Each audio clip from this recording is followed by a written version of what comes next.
What's up, guys? Welcome back to Man Cave Collectibles, coming at you today with another figure review. So today I want to take a look at a new line that I've just kind of dipped my toe in, which is the Mythic Legions. This is a line done by the Four Horsemen, who notably has been involved with Super 7 and different companies over time, and have really just kind of made a name for themselves as some of the best in the business. So the Mythic Legion so far, with what I've seen, is no different. Maybe some of the best work that they've ever done, potentially. Today we have our Gonxx figure. So Gonxx is from the Legion of Arethyr. I don't know if I'm pronouncing that right. For some of you aficionados in the Mythic Legion's lore, if you want to put a pronunciation down in the comments, I would greatly appreciate it. But he is from the Goblin race, and he is a commander. So as Source Horseman describes, Gonxx is the brutal and hulking commander of the Goblin forces. He not only wields the power and skill to lead, but he also possesses a prodigious ability to strategically categorize and command his legions. So, sounds like a pretty intense guy. I really liked the look of him, and that's really my purpose for picking him out.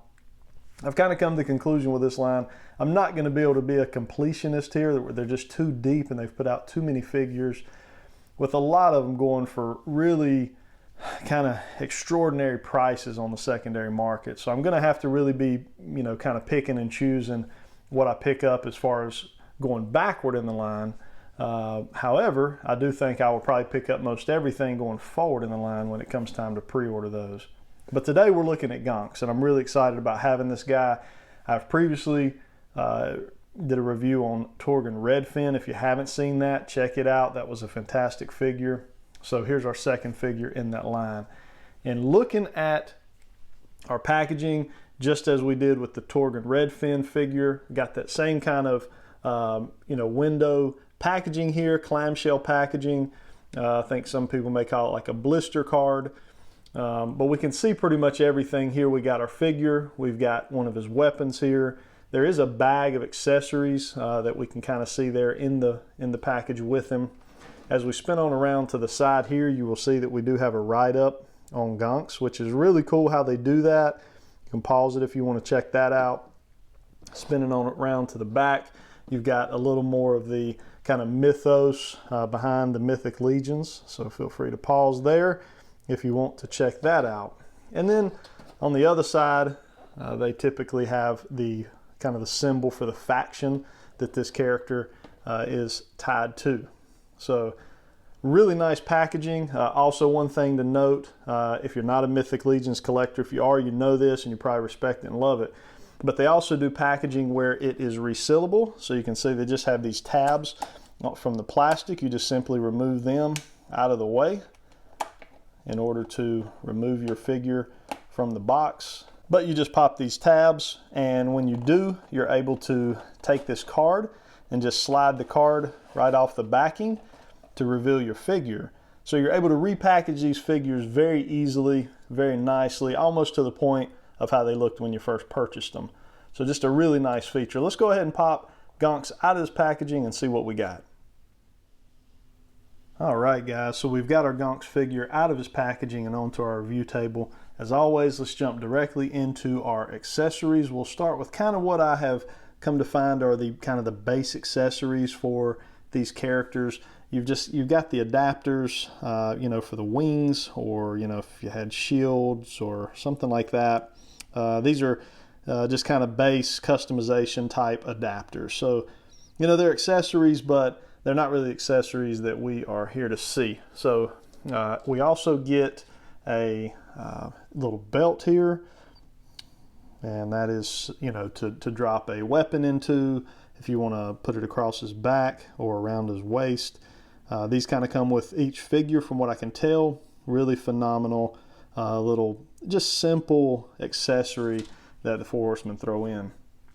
Now, the back of his helmet has this little spike here. It does not come on him straight out of package. So all that does, as you can see here on the back of his helmet, he has a little hole.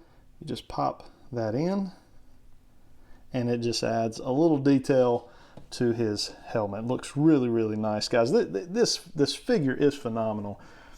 Jumping on into accessories that will attach, we do have these pauldrons, or kind of his shoulder armor. These look phenomenal. Just look at the paint work on that, kind of with that rusted look to them, which kind of goes along with, you know, what we see here on his helmet and the rest of him. But man, these just look excellent.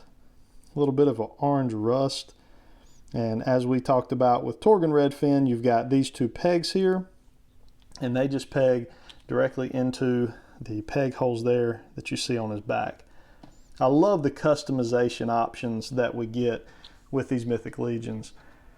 It's really unlike anything else that I have collected or have really ever had in my collection before. Next up, we have what is called his Warhammer. This thing looks really, really good. The paintwork is excellent. It does have a customization option as well, which comes with it, and that is this little piece here. So you can add that little piece into that peg hole there if you want to. It's very easy to do. Just push it in, and there you have his Warhammer. Really, really nice, guys. Look at the paint work and paint detail on that.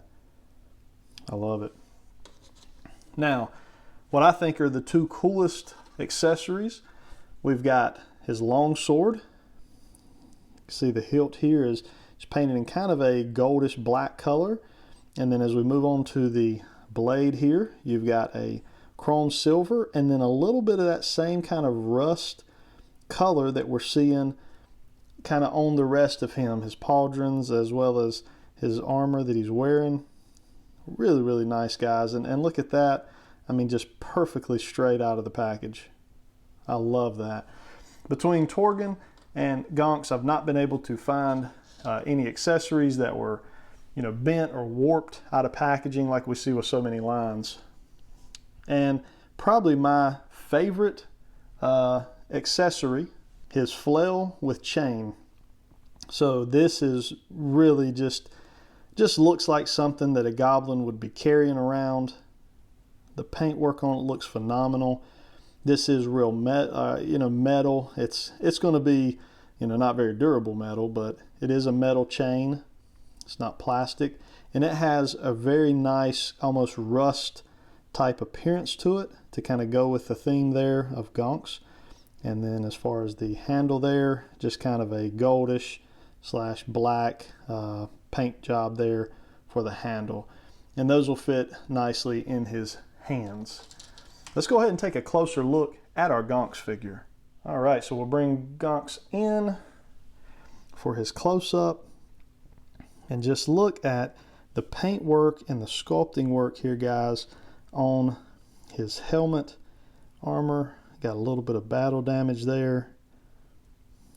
Really battle damage kind of all over it, but I just love how they just gave it this kind of rusty, very worn and old type of look. As we move on around, see the ears there. From what I can tell, it looks like we probably don't have a fully sculpted face in there.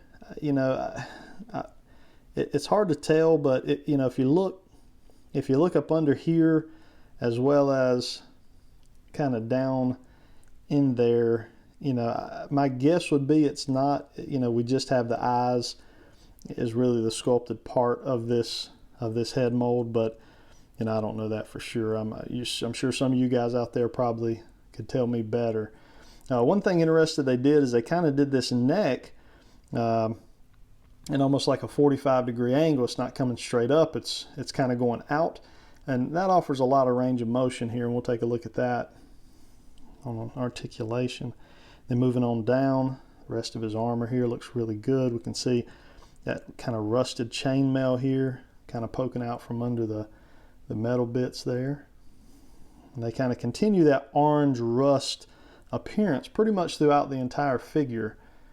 And you know, I'm blown away by the detail that we're getting here with this figure. A little bit of reuse here. I do notice this is something that Torgon red fin had as well. This was just slightly difference in the color detail here on it. And then moving on down, you can see more of that chainmail here, and coming on down to the leg armor.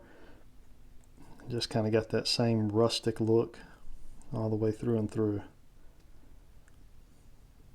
Just really nice, guys. So looking at our articulation on this guy, you can see we can get down to about right there, get up to about right there. All kinds of side to side motion and head tilt. Full 360 with no problems.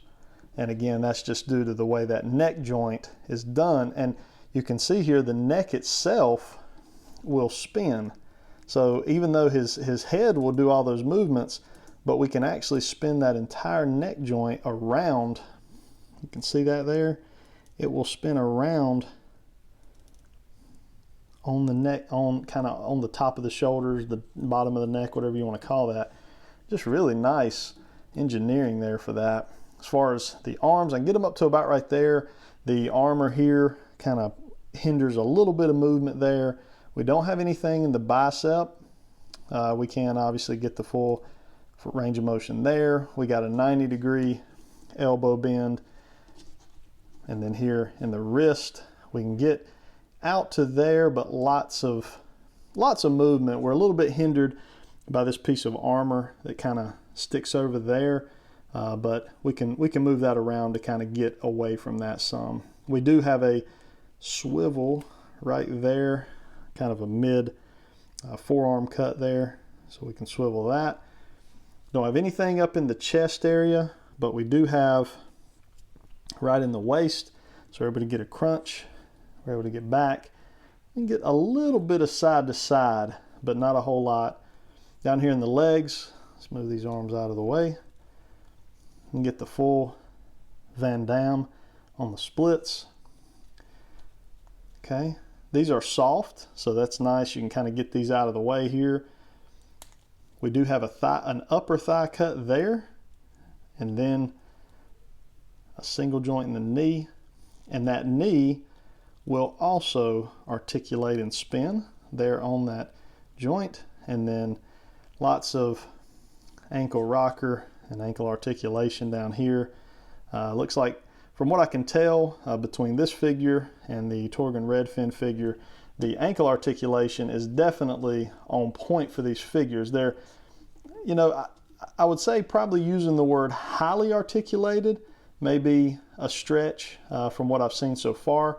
And maybe there are figures in the line that are more articulated than a dwarf or a goblin, but they are articulated enough, and they look so good in my opinion. I'm just not that worried about the articulation aspect of it. I really just want these guys to stand on my shelf and look good, and I think that is going to be no problem for them. Let's look at a few accessories on this guy and some size comparisons. We'll wrap up our video. All right, guys, so we'll go ahead and we'll throw his pauldrons on. So these are pretty easy to do. You're just basically going to take that peg that we talked about, and you're going to push that into the peg hole on his back and give it just a really nice kind of beefy look is what these do for him. So there we go. You can see that. Definitely just adds kind of some bulk, some beefiness, kind of and a little bit adds an intimidation factor to Gonxx, kind of small stature overall. As far as the flail, we'll see if we can get this in those hands. He does have some pretty small hands, so it's not the easiest thing to get in there, but there we go. We've got the flail in, and it just looks really, really nice. I can bend this arm up here, maybe have him hold this chain in that hand. Yeah, there we go. I mean, these guys really, you know, just seem like they were just made for posing and really, you know, action figure photography, I think, probably at its best when you're dealing with something like a Mythic Legion. So Just really, really phenomenal figure, guys. I'm very pleased with it. Let's go ahead and pull out some size comparisons and we'll wrap this thing up. All right, guys, so just a couple different lines to compare Mr. Gonxx to. We've got the newly released G.I. Joe Retro Line Baroness. We've got a NECA cartoon Raphael and a standard 6-inch Marvel Legend and Cyclops. So you can see kind of where these guys stand. They are 7-inch scale figure lines, so they're really not going to match up super well with either one of these. However, they don't look that bad from the standpoint of a dwarf or a goblin. I think once I get on into some of the more, I guess, normal human size scale figures that are in that 7-inch range, we'll probably be able to see kind of the size of this figure line a little bit better. Overall, guys, I love what I'm seeing so far. These two guys so far are two of my favorite figures in my collection already from an action figure standpoint. It's hard to beat the detail and the paintwork that the Four Horsemen have put into these figures and apparently this line. So I've got a handful of figures that are actually on their way from Big Bad Toy Store. We'll be taking a look at those over the coming weeks. So stay tuned to the channel for those. If you guys enjoyed this video, hit that like button. It helps get my videos out there for other folks to see. And if you're not a subscriber, consider subscribing. We'd love to have you as part of the Man Cave Collectibles team. We do pretty regular content, toy hunts, lots of reviews on lots of different lines. And if there's something out there you guys would like to see reviewed, drop it in the comments. And if I can get my hands on it when I'm out toy hunting or something, I'll be glad to pick it up and do a review on it as well. Hope you guys have a good rest of your day. Until next time.